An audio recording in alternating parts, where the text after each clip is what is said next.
Bismillahirrahmanirrahim. Assalamualaikum warahmatullahi wabarakatuh. Alhamdulillah alladzi ja'alal ilma taharatan linnufus wa hadiyan ilal haq wa nuran lil basair wa tariqan ilal jannah. Asyhadu an la ilaha illallah wahdahu la syarikalah wa asyhadu anna Muhammadan abduhu wa rasuluh la nabiyya ba'dah. Allahumma salli wa sallim wa barik ala hadzal nabiyil karim nabiyina Muhammadin wa ala alihi wa sahbihi ajmain. Yang saya muliakan Bapak Ketua Yayasan beserta keluarga hafizallah. Yang saya muliakan Bapak Ketua dan seluruh pengurus takmir, Bapak Ibu jamaah sekalian rahimakumullah. Alhamdulillah, dengan limpahan rahmat, taufik serta hidayah Allah, malam ini kita berada di tempat yang mulia dan terhormat bersama hamba-hamba Allah yang mulia dan terhormat pula. Mudah-mudahan nanti di akhirat kita mendapat tempat yang mulia dan terhormat di sisi Allah Subhanahu wa taala. Amin. Jamaah sekalian rahimakumullah, saya mengajak untuk memaknai dua kata uswatun hasanah yang diabadikan Allah di dalam Al-Quran. Ini saya bahas karena kita sedang menghadapi krisis uswatun hasanah, krisis keteladanan. Bangsa kita ini punya yang namanya Engarso Sung Tulodo, kata Ki Hajar Dewantoro. Tapi sekarang ini Engarso tidak ada yang menjadi tulodo. Sehingga kita prihatin sekali kalau yang di Ngarso nggak jadi tulodo, lantas siapa yang diteladani? Karena itu kita mesti kembali menggali nilai-nilai uswatun hasanah yang diabadikan Allah di dalam Al-Quran. Jamaah sekalian, di dalam surat Al-Mumtahanah ayat 4 dan surat Al-Ahzab ayat 21, dua ayat ini ada kata uswatun hasanah untuk dua hamba Allah yang mulia. Pertama, uswatun hasanah disematkan oleh Allah kepada Nabi Ibrahim alaihissalam. Dan tidak main-main, kalimat awalnya itu qad kana lakum uswatun hasanatun fi Ibrahim wallazina ma'ahu idh qalu liqaumihim inna bura'u minkum wa mimma ta'buduna min dunillah. Sesungguhnya telah ada suri tauladan yang baik bagimu pada Ibrahim dan orang-orang yang bersama dengan dia. Ketika mereka berkata kepada kaum mereka, sesungguhnya kami berlepas diri daripada kamu, daripada apa yang kamu sembah selain Allah. Uswatun hasanahnya di mana? Uswatun hasanah dalam ayat ini adalah komitmen Nabi Ibrahim alaihissalam dalam mengajarkan kalimat tauhid. Karena itu beliau disebut Bapak Tauhid. Sedang Nabi Muhammad SAW oleh Allah dinyatakan laqad kana lakum fi rasulillahi uswatun hasanah liman kana yarjullaha wal yaumal akhira wa dzakarallaha katsira. Sesungguhnya telah ada pada diri Rasulullah itu suri tauladan yang baik bagimu. Bagi siapa? Bagi orang yang mengharap rahmatnya Allah dan mendapat rahmat ketika hari kiamat, ya. Dan orang-orang inilah yang selalu menyebut Allah, zikir kepada Allah. Uswatun hasanah yang disematkan Allah di dalam pribadi Rasulullah Shallallahu Alaihi Wasallam mengandung banyak harapan, yaitu bagi mereka yang ingin mendapat rahmat, mengharap karunia, terutama sekali rahmat yang nanti akan dijumpai pada hari kiamat. Nah, Bapak Ibu yang dirahmati Allah, sama-sama uswatun hasanahnya dua hamba Allah ini bersifat komplementer, saling melengkapi. Di mana ketauhidan diajarkan Nabi Ibrahim alaihissalam, kemudian uswatun hasanah dalam rinciannya mengharap rahmat keselamatan dunia dan akhirat adalah uswatun hasanah dari Nabi Muhammad sallallahu alaihi wasallam. Allah Subhanahu wa taala mengulang firman-Nya untuk Nabi Ibrahim. Hampir sama dengan surat Al-Ahzab 21.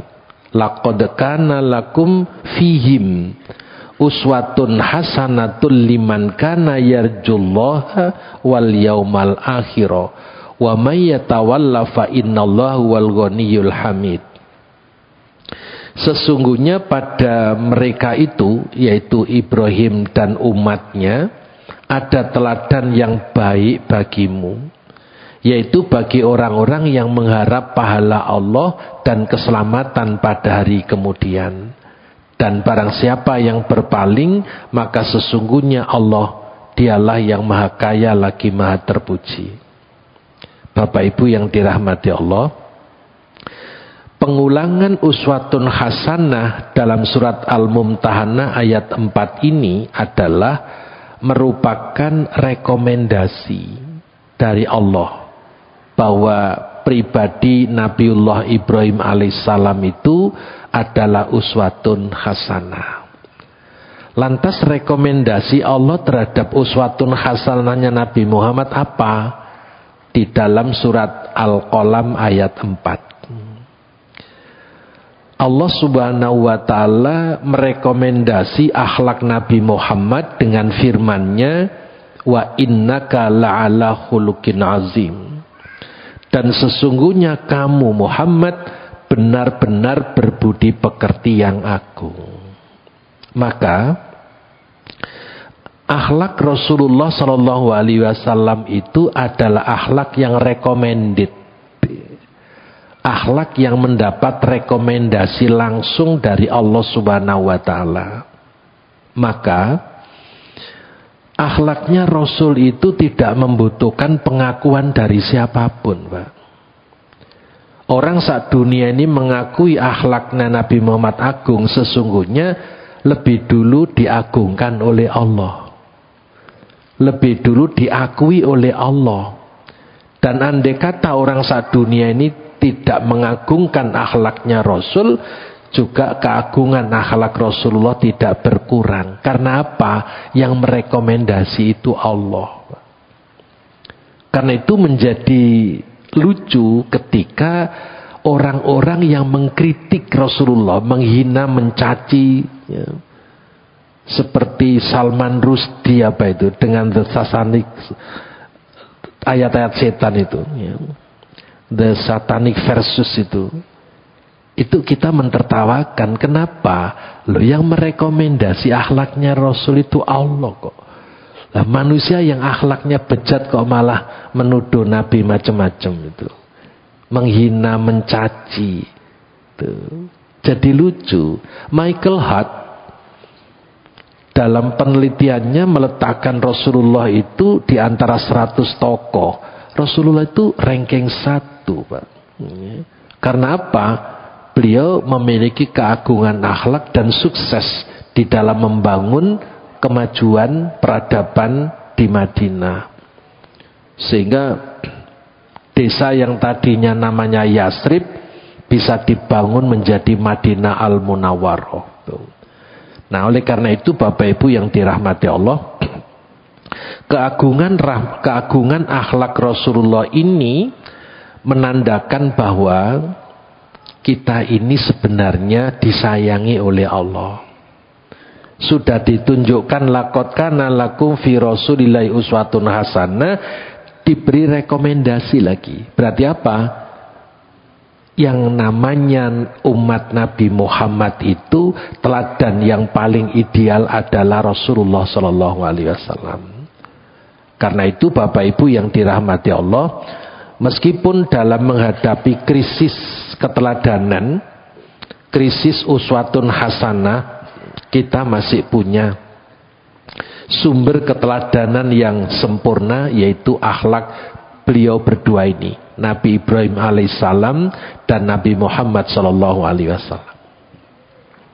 Khusus Nabi Muhammad sallallahu alaihi wasallam, ada 3 makna kelahiran Nabi itu. Jadi selain akhlak yang mulia itu, Rasulullah sallallahu alaihi wasallam itu menandai kehadirannya di muka bumi ini dengan 3 misi, 3 makna. Yang dimaksud kelahiran Nabi ini adalah diangkatnya Muhammad menjadi Rasul utusan Allah. Kalau kita mau sedikit koreksi, tanggal 12 Rabiul Awal tahunnya Gajah atau 571 Masehi, itu kelahiran bayi calon nabi, belum jadi nabi. Jadi maulid nabi sebenarnya kan milad nabi gitu ya. Ketika lahir tanggal 12 Rabiul Awal itu, beliau masih bayi, bukan nabi. Maka sesungguhnya lahirnya seorang nabi ya ketika Muhammad mencapai usia 40 tahun, mendapat wahyu dari Allah, itu lahirnya seorang nabi. Kalau 12 Rabiul Awal itu lahirnya bayi calon nabi gitu loh Pak. Ini perlu didudukkan gitu loh. Adapun sudah kadung salah kaprah ya sudah gitu, mau diapakno maneh gitu ya. Kan gitu. Tapi kita harus paham itu gitu loh.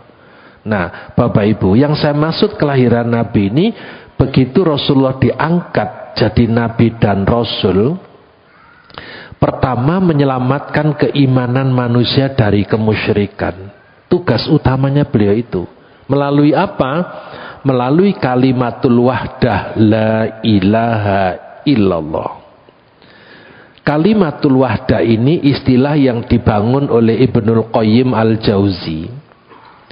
Beliau menyatakan la ilaha illallah itu adalah kalimatul wahdah karena kalimat la ilaha illallah itu menjadi misi seragam para nabi dan rasul. Tidak ada nabi dan rasul mengajarkan tauhid selain la ilaha illallah, itu tidak ada Pak. Karena semua nabi dan rasul itu diikat oleh Allah dengan mitsaqon ghalidho, perjanjian yang kuat, perjanjian yang berat. Yaitu apa? Yang disampaikan dalam ajaran iman hanya la ilaha illallah, bukan yang lain. Apalagi sifat wajib bagi para rasul itu kan sidik, amanah, tabligh, fatona. Kan itu nggak mungkin la ilaha illallah disembunyikan terus diselewengkan dengan teologi yang lain, itu nggak mungkin gitu. Inilah misi utama nabi dan rasul seluruhnya, termasuk Nabi Muhammad sallallahu alaihi wasallam. Nah, bukti ayat yang bisa kita jadikan dasar adalah surat Al-Anbiya ayat 25. Wa ma arsalna min qablika mir rasulin illa nuhi ilaihi annahu la ilaha illa ana fa'budun. Dan kami tidak mengutus seorang rasul pun sebelum kamu, melainkan kami wahyukan kepadanya bahwasanya tidak ada Tuhan yang hak, yang benar melainkan aku, maka sembahlah olehmu sekalian akan aku. Dalam surat Toha ayat 14 hampir sama, innani anallahu la ilaha illa ana fa'budni wa aqimis sholata li zikri. Sesungguhnya aku ini adalah Allah, Tidak ada Tuhan yang hak selain aku, maka sembahlah aku dan dirikanlah sholat untuk mengingat aku.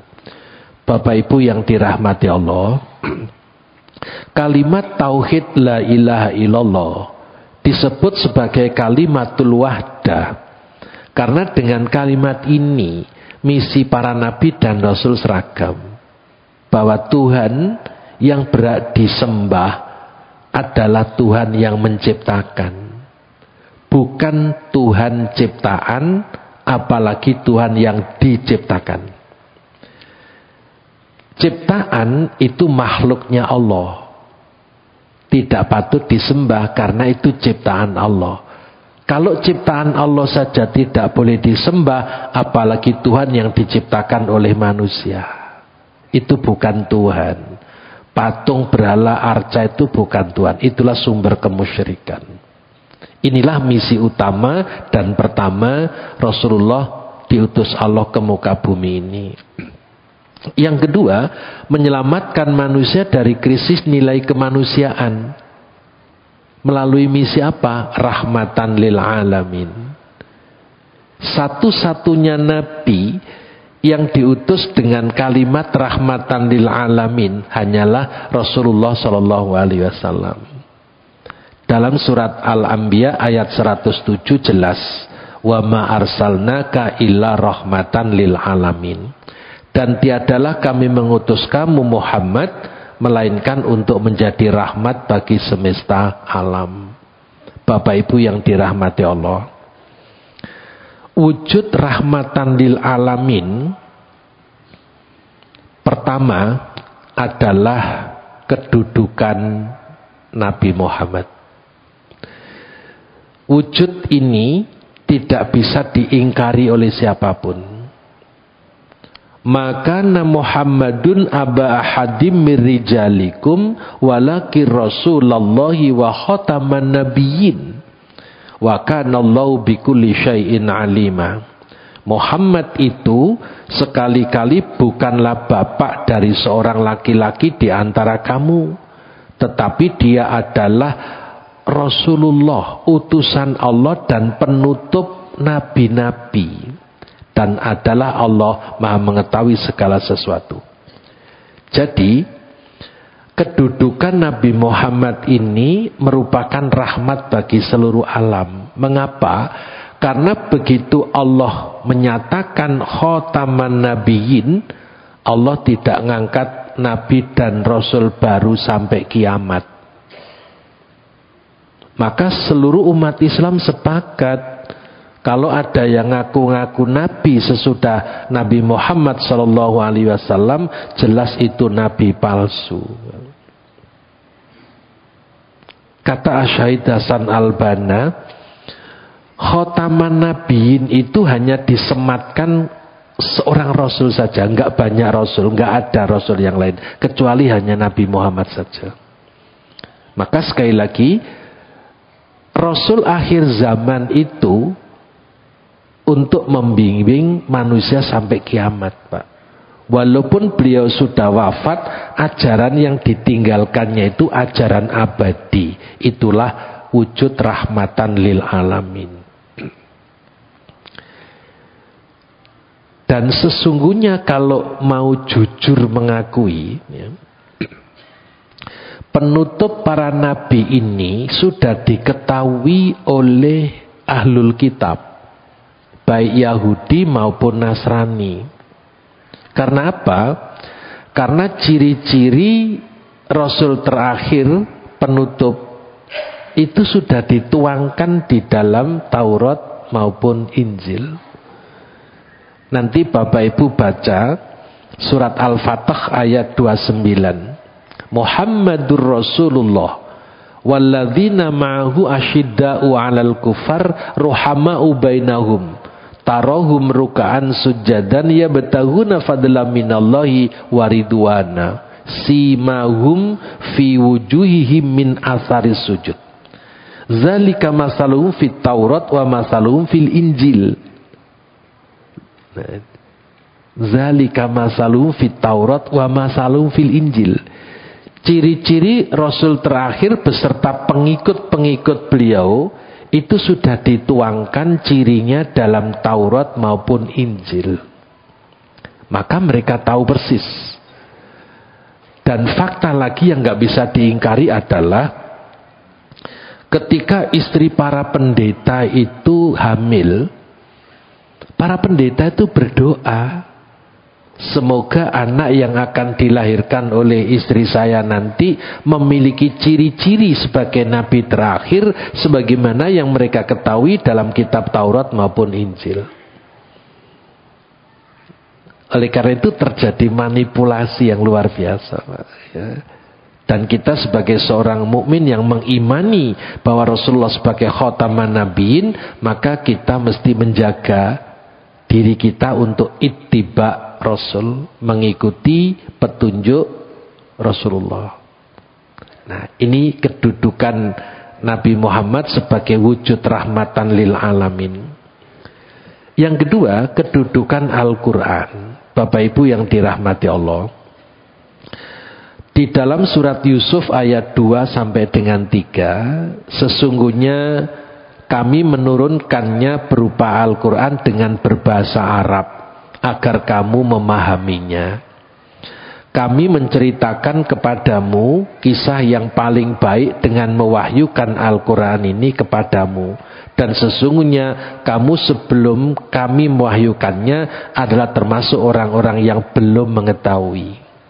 Ini wujud rahmatan lil alamin yang kedua, yaitu petunjuk hidup berupa Al-Quran yang menghimpun firman-firman sejak Taurat, Zabur, Injil, bahkan Suhufi Ibrahim wa Musa itu menginduknya di dalam Al-Quran.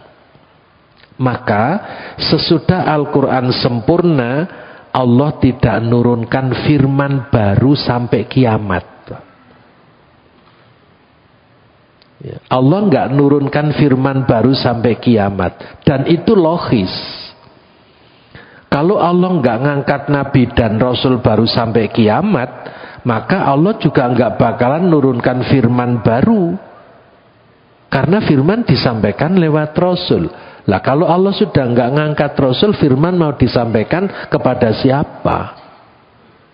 Karena itu menjadi tertawaan masyarakat kita ketika Lia Aminuddin mengatakan, saya mendapat wahyu lewat malaikat. Alasannya apa? Katanya, wahyu yang disampaikan malaikat kepada Nabi Muhammad ada yang kancrit katanya. Tapi bisa mati orang itu. Sudah mati sekarang ini. Biar nggak nyesatkan orang aja itu. Logis Bapak Ibu. Kalau Allah nggak ngangkat Nabi dan Rasul baru karena khotaman nabiyin itu miliknya Nabi Muhammad, maka otomatis Allah nggak nurunkan firman. Karena setiap firman itu mesti disampaikan lewat para Rasul. Karena itu kebenaran Al-Quran, kedudukan Al-Quran sebagai rahmatan lil alamin, perlu kita respon gitu. Kita respon. Jangan sampai Al-Quran ini disalahgunakan oleh orang-orang yang tidak bertanggung jawab. Kita harus bertanggung jawab sebagai hamba yang dipilih oleh Allah untuk diturunkan Al-Quran. Dan Allah sudah mengingatkan agar pemilik Quran ini jangan sampai terbagi menjadi 3. Dalam surat Fatir ayat 32, Allah kan sudah mengingatkan kita. Summa aurasnal kitab alladzina astafaina min ibadina. Sesungguhnya kami mewariskan Al-Quran ini kepada hamba-hamba yang aku pilih. Kemudian ada yang zolimuli nafsih. Hamba yang terpilih itu ternyata masih ada kelompok yang menzolimi diri sendiri. Yang kedua muktasid, golongan pertengahan. Yang ketiga sabiqum bil khairati biidznillah, dzalika huwal fadlul kabir. Yang ketiga sabiqum bil khairat, mereka melakukan kebaikan ya, dengan semangat fastabiqul khairat. Mengapa hamba yang dipilih Allah untuk diwariskan Al-Quran ini terbagi menjadi 3? Jamaah sekalian, pembagian 3 kelompok ini bukan karena faktor 1, 2, 3-nya, tetapi ada faktor yang mempengaruhi kejiwaan orang yang nerima itu. Yang pertama, orang yang zolimul nafsi, kelompok yang menganiaya diri.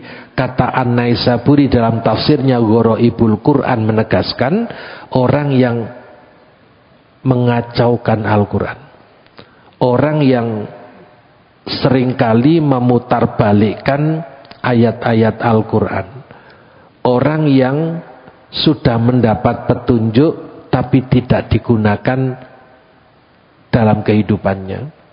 Ada sampai 8 ciri kelompok zolimul nafsi itu. Muqtasid juga begitu. Muqtasid ini golongan yang mensikapi Al-Quran itu setengah hati, selalu lihat situasi dan kondisi. Ketika Al-Quran itu menguntungkan dia berpegang kepada Al-Quran. Tapi ketika Quran membahayakan dia lepas Quran, ganti berpedoman kepada yang lain yang lebih menguntungkan.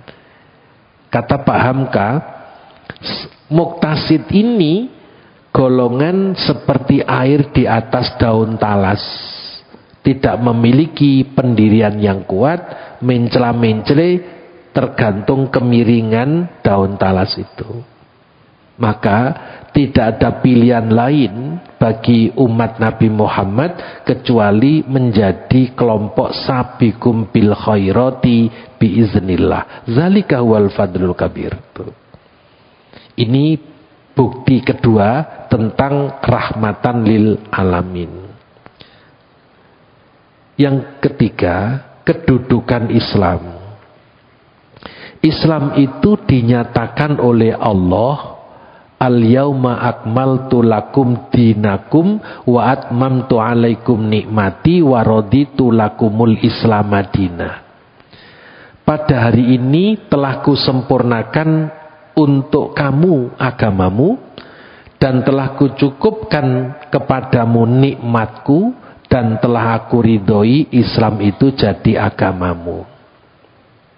Bapak Ibu, ada 3 penguat dalam ayat ini bahwa Islam itu agama yang sempurna. Yang menyempurnakan siapa? Allah.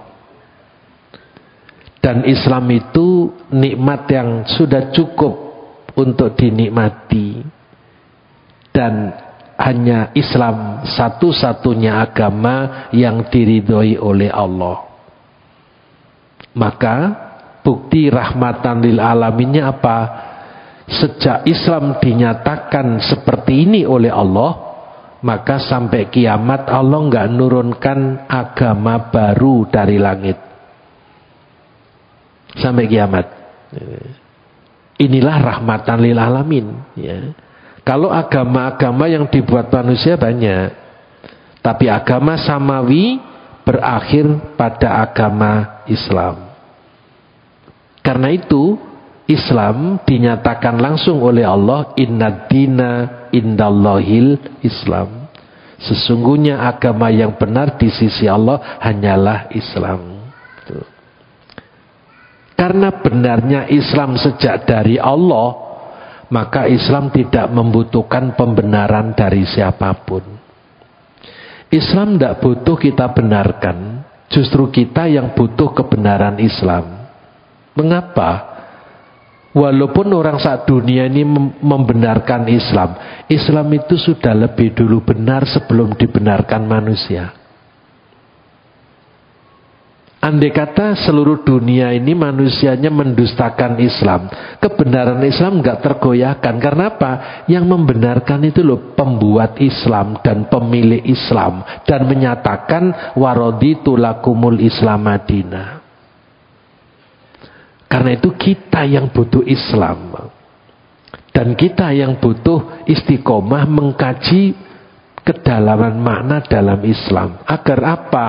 Tidak menjadi Islam simbolik, tidak menjadi Islam KTP, apalagi Islam abal-abal. Tuh. Jadi menjadi muslim yang kafah, udkhulu fisilmi kafah. Maka kesimpulannya adalah bahwa 3 bukti rahmatan lil alamin ini tidak dibatasi oleh ruang dan waktu. Jadi kedudukan Nabi Muhammad sebagai khotaman nabiyyin sampai hari kiamat nggak ada batasan ruang dan waktu. Al-Quran sampai hari kiamat Allah nggak nurunkan firman baru tidak dibatasi oleh ruang dan waktu. Dan Islam sebagai agama umat manusia sampai hari kiamat tidak dibatasi oleh ruang dan waktu. Inilah bukti rahmatan lil alamin. Sedang ajaran nabi-nabi sebelum Nabi Muhammad itu dibatasi oleh ruang dan waktu. Maka memungkinkan dalam satu kurun Allah ngangkat 2 orang rasul, tapi wilayah tugasnya beda. Nabi Musa sama Nabi Harun itu satu zaman, Pak. Tetapi zaman-zaman berikutnya begitu para nabi wafat ganti nabi baru dan mengajarkan ajaran kelanjutannya sampai Nabi Muhammad Shallallahu Alaihi Wasallam. Maka 3 bukti rahmatan lil alamin ini kalau diterapkan dalam kehidupan betul-betul menghentikan satu zaman yang disebut zaman jahiliyah. Bapak Ibu yang dirahmati Allah, mengapa saya katakan tidak dibatasi oleh ruang dan waktu? Karena zaman jahiliyah itu berlangsung selama 611 tahun. Lahirnya Nabi itu 571 Masehi, ditambah 40 tahun beliau diangkat jadi Nabi, totalnya adalah 611 tahun. Dunia ini mengalami satu zaman yang disebut zaman jahiliyah. Karena zaman berarti bukan tempat. Karena bukan tempat berarti jahiliyah itu tidak hanya di Mekah dan Madinah. Jahiliyah itu tidak hanya di Timur Tengah. Tapi seluruh dunia ini dilanda satu zaman, masa, waktu, periode yang disebut kebodohan. Yang paling menonjol, manusia tidak tahu siapa Tuhan yang menciptakannya. Sehingga membuat Tuhan sesuai dengan seleranya. Hukum tidak ada. Karena apa? 611 tahun dunia tidak dibimbing oleh seorang Rasul. Maka hadirnya Rasul diangkat oleh Allah umur 40 tahun itu betul-betul membawa rahmatan lil alamin. Dunia dihentikan dari segala bentuk kebodohan. Modalnya apa? Iqra bismi rabbikal ladzi khalaq, khalaqal insana min alaq. Wahyu pertama itu motivasi untuk perang melawan kebodohan. Kebodohan adalah musuh terbesar manusia yang harus dilawan. Dengan apa? Dengan rajin membaca, dengan rajin mengkaji, dengan rajin memahami ayat-ayat yang diturunkan oleh Allah, baik ayat qauliyah maupun ayat kauniyah, itu makna-makna yang harus dipahami, Pak. Oleh karena itu Bapak Ibu yang dirahmati Allah, 3 kedudukan inilah yang akan menghentikan satu zaman yang namanya zaman jahiliyah. Jadi mohon tidak larut dalam image yang berkembang seakan-akan jahiliyah itu hanya di Mekah. Padahal perbudakan itu tidak hanya di Mekah dan Madinah. Tapi sampai sekarang perbudakan di Eropa, di Barat itu masih berlangsung. Dan satu-satunya agama yang menghentikan perbudakan hanyalah Islam. Bapak Ibu kalau membaca kitab-kitab fikih tentang kafarat dosa, pelanggaran-pelanggaran dosa, itu mesti membebaskan seorang budak. Demikian pula yang intens menghentikan budaya minuman keras dan judi hanya ajaran Islam, Pak. Sementara di Eropa dan Barat melestarikan perjudian dan minuman keras. Bahkan minuman keras menjadi bagian hidupnya yang tidak bisa dipisahkan. Hanya Islam yang menghentikan itu. Membunuh anak perempuan, hanya Islam yang menghentikan. Menghargai wanita, hanya Islam yang menghargai. Di saat agama-agama lain sama sekali tidak menghargai peranan seorang wanita. Nah, inilah wujud rahmatan lil alamin, di mana rahmatan lil alamin merupakan misi kedua diutusnya Rasul ke muka bumi ini. Sekarang misi ketiga. Jadi kalau misi kedua tadi rahmatan lil alamin, ada 3 bukti kedudukan Nabi Muhammad sebagai khotamul anbiya wal mursalin, kesempurnaan Al-Quran dan kesempurnaan Islam. Sekarang misi ketiga apa? Menyelamatkan manusia dari segala bentuk kehancuran. Melalui apa? Dalam riwayat Bukhari bisa kita temukan di Adabul Mufrad, innama bu'istu liutammima sholihal akhlak. Sesungguhnya aku diutus untuk menyempurnakan akhlak yang baik. Dalam riwayat Baihaqi yang sudah sangat akrab hadis ini dengan Bapak Ibu sekalian, innama bu'istu liutammima makarimal akhlak. Sesungguhnya aku diutus hanya untuk menyempurnakan akhlak. Pertanyaannya, mengapa makarimal akhlak? Mengapa tidak makarimal iman? Mengapa tidak makarimal ibadah? Mengapa tidak makarimal syariah wal muamalah? Kok makarimal akhlak? Ada apa itu? Bapak Ibu yang dirahmati Allah, jawabannya adalah bahwa makna hadis itu pertama, akhlak yang diajarkan oleh Rasulullah Sallallahu Alaihi Wasallam menyempurnakan seluruh ajaran akhlak yang diturunkan Allah kepada para Rasul terdahulu.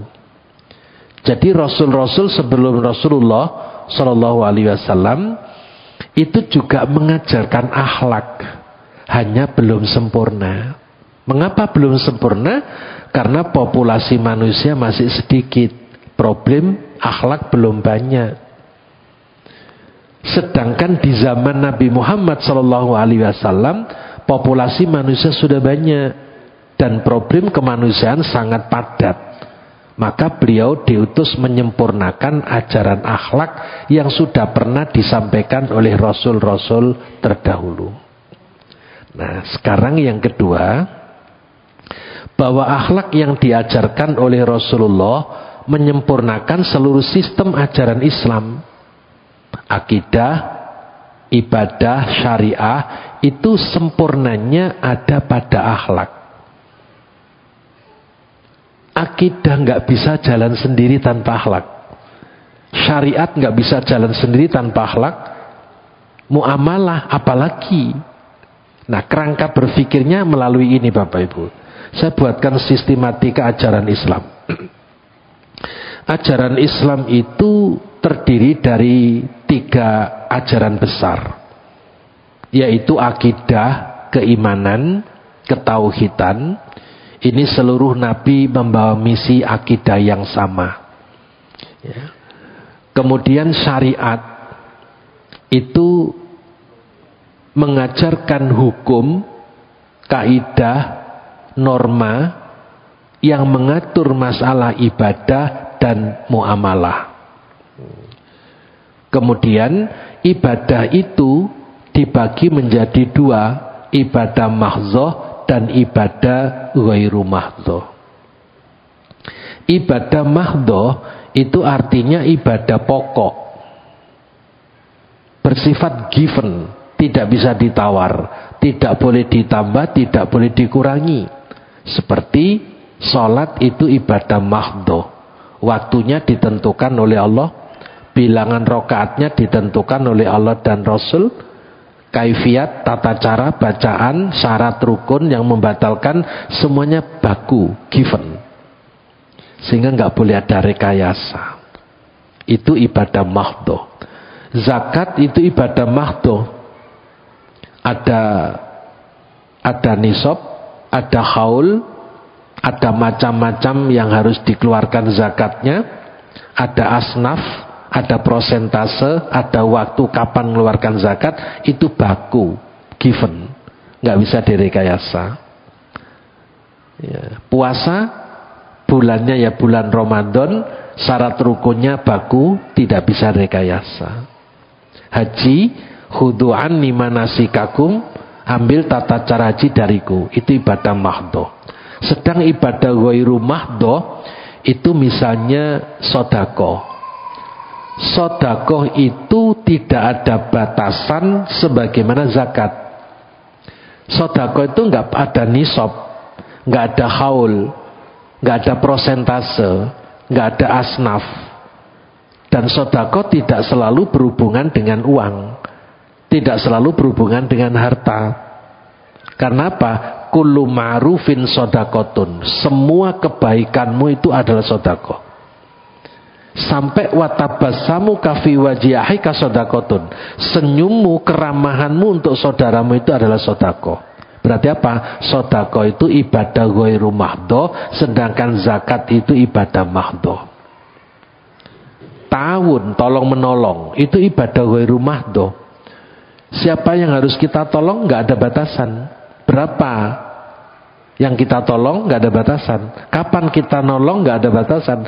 Selama orang membutuhkan pertolongan kita, kita bantu, itu adalah nilainya sedekah. Ya. Dan ada yang menarik, Bapak Ibu. Rasulullah SAW itu pernah menyatakan, sebaik-baik sedekah adalah nafkah yang diberikan suami kepada istri. Maka bapak-bapak ini semakin banyak memberi belanja kepada ibu, semakin bagus, Pak. Karena sedekahnya banyak. Karena itu nggak perlu ada iki duit lanang, iki duit wedok, nggak perlu, Pak. Ya. Karena seorang istri itu kalau menerima nafkah dari suami itu malah mumet gitu. Karena apa? Baginya lebih banyak yang dibagi daripada yang diterima gitu loh.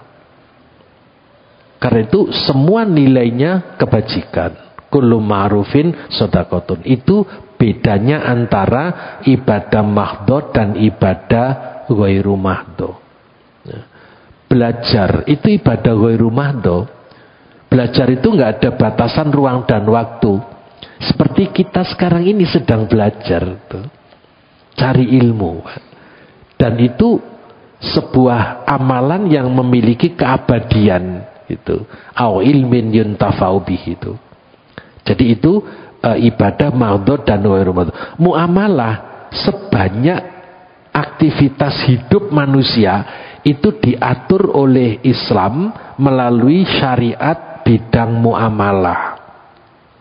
Misalnya ekonomi, sosial, politik, budaya, ilmu, filsafat, semua ada di dalam Islam.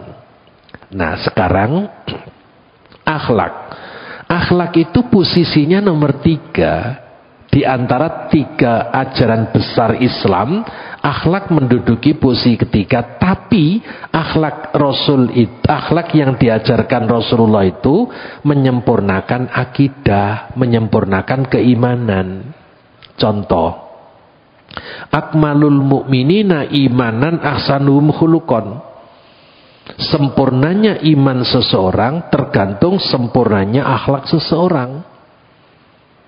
Maka semakin tinggi akhlak seseorang, semakin mulia akhlak seseorang, semakin tinggi dan mulia pula keimanan yang dimiliki oleh seseorang. Tuh.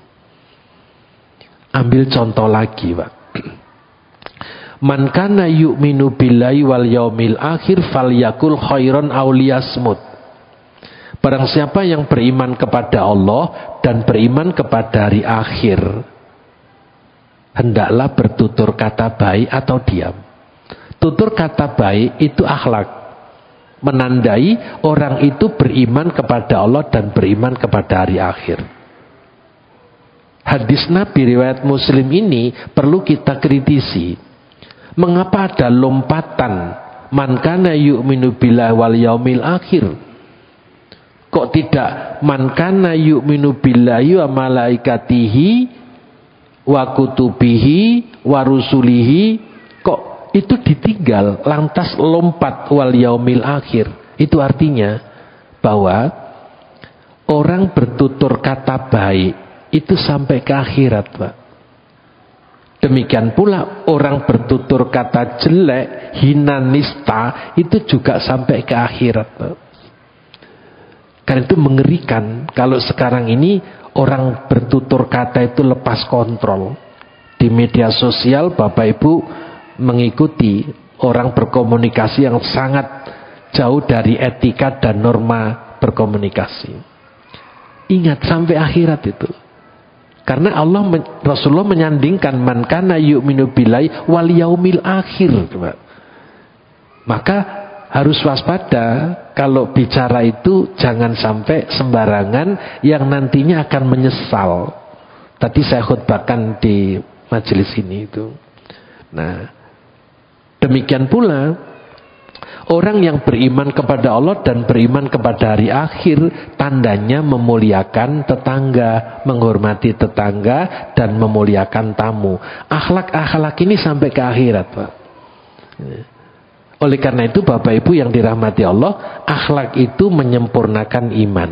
Jadi iman tidak bisa jalan sendiri tanpa akhlak. Dan ketika akhlak dan iman ini menyatu, manusia menjadi ihsan, menjadi baik. Karena apa? Kebaikannya dirasakan oleh siapa saja yang ada di sekitarnya. Bapak Ibu bicara baik dirasakan orang, bicara jelek juga dirasakan orang. Karena itu sebuah ihsan itu mesti dirasakan oleh orang lain kebaikannya. Ambil contoh sekarang syariat. Akhlak itu menyempurnakan syariat. Misalnya syariat menyembelih binatang sembelian harus membaca asma Allah biar binatang yang disembelih itu halal dikonsumsi. Tapi mengapa Rasulullah menyuruh gunakan pisau yang tajam agar tidak menyiksa binatang, agar tidak menzolimi binatang? Itu artinya Rasul mengedepankan akhlak dalam penerapan syariat menyembelih binatang sembelian. Saya pernah membayangkan hadis ini. Andai kata Rasulullah tidak berpesan menggunakan pisau yang tajam, maka manusia akan sembrono dalam menyembelih binatang. Mungkin seadanya alat, ada geraji ya disembelih dengan geraji, ada pecok ya disembelih dengan pecok, atau nggak ada apapun terus diongkek gitu. Yang penting baca Bismillahirrahmanirrahim. Itu tidak akan terjadi. Karena apa? Rasulullah mengedepankan akhlak dalam menyembelih binatang. Tanpa itu mungkin orang ngambil gampangnya dicepitkan pintu kayak gedondong gitu ya. Tapi karena Rasulullah pesan gunakan pisau yang tajam, bahwa syariat berjalan akan sempurna kalau disempurnakan dengan akhlak. Itu syariat. Ibadah, Bapak Ibu yang dirahmati Allah, ibadah itu sah apabila syarat rukunnya terpenuhi. Nah, andai kata seorang bapak, seorang laki-laki sholat memakai celana atau sarung, kemudian pakai kaos oblong, secara syariat itu sah. Sah, karena apa? Sudah nutup aurat, dan kaos yang dipakai suci, tidak najis dan tidak kotor. Sah. Tapi dari aspek akhlak, sholat seperti itu tidak sempurna. Mengapa? Karena menghadap Allah menggunakan busana yang tidak sepantasnya dan tidak sepatutnya.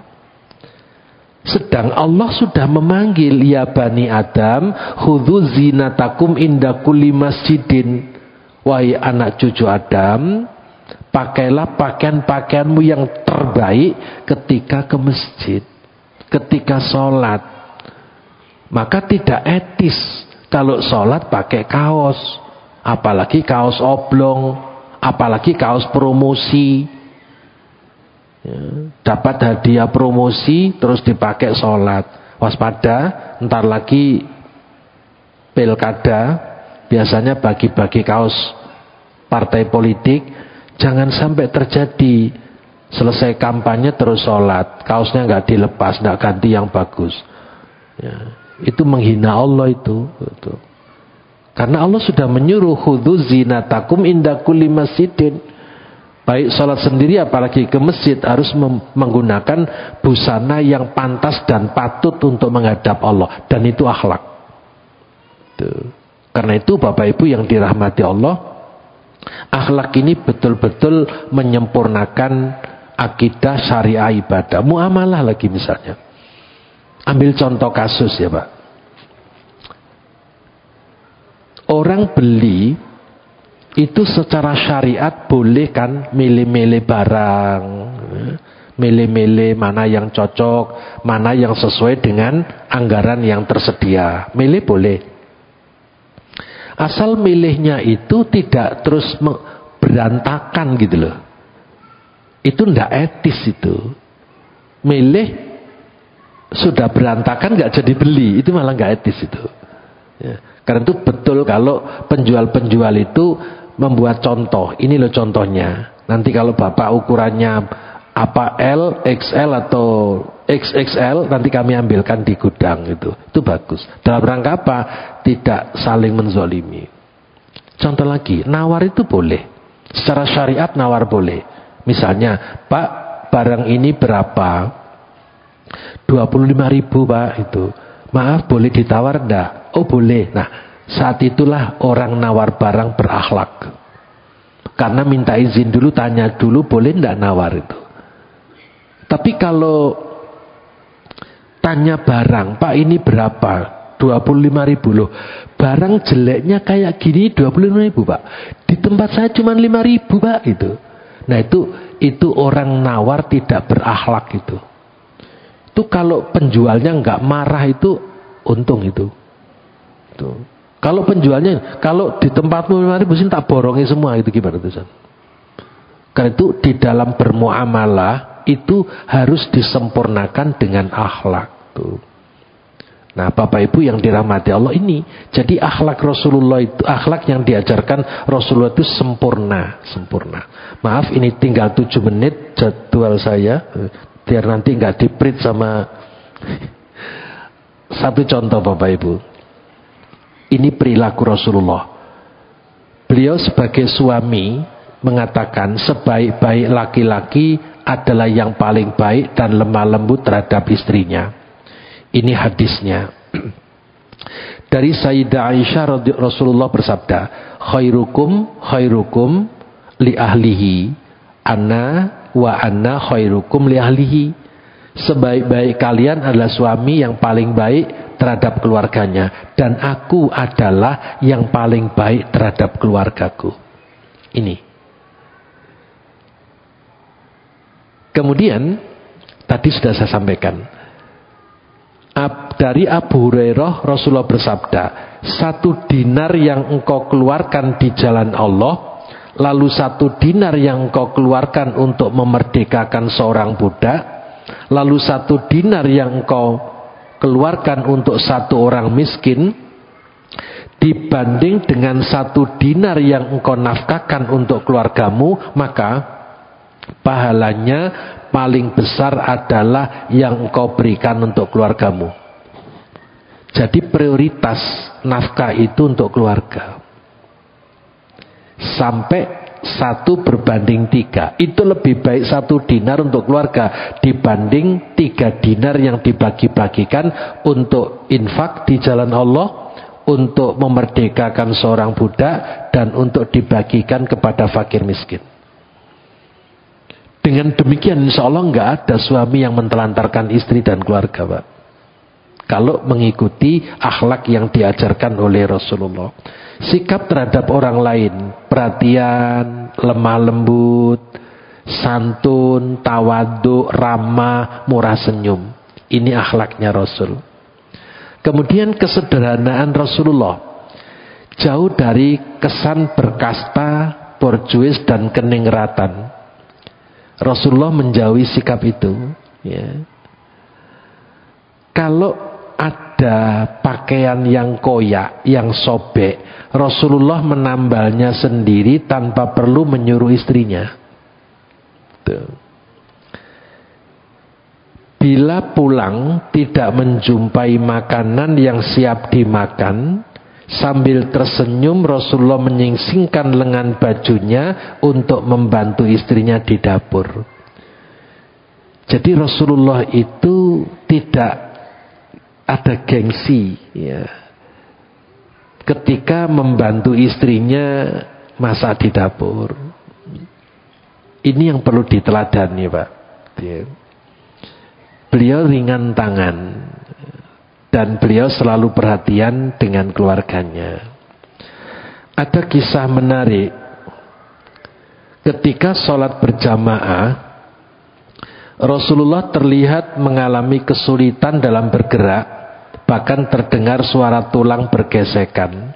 Umar bertanya, "Ya Rasulullah, kami melihat seolah-olah Tuhan menanggung penderitaan yang amat berat.